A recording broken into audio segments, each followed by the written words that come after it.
एक समय की बात है, एक सेठ दूर दूर राज्यों में कपड़ों का व्यापार करता था और अपने सामान के लिए देश विदेश में प्रसिद्ध था। किसी को कैसा भी कपड़ा चाहिए होता वह सेठ से ही खरीदते थे। अपनी ईमानदारी और कड़ी मेहनत के कारण सेठ के पास जमीन जायदाद रुपए पैसे की कोई कमी नहीं थी।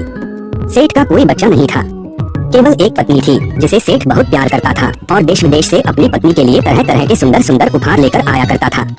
एक बार उसने देखा उसकी पत्नी बड़ी परेशान नजर आ रही है। पूछने पर पता चला कि पत्नी के बाल बहुत ज्यादा झड़ रहे हैं। सेठ देश विदेश से पत्नी के लिए दवाई लाने लगा, किंतु किसी दवाई से भी पत्नी के बाल ठीक नहीं हुए। अब तो सेठ बड़ा उदास हो गया और सोचने लगा, इतना रुपया पैसा होने का क्या फायदा जब मैं अपनी पत्नी का ही इलाज ना करा पाऊँ। इस बेचारी के बाल इतनी तेजी से झड़ रहे हैं कि एक दिन यह पूरी तरह से गंजी हो जाएगी और लोग मुझे गंजी का पति कहकर बुलाएंगे।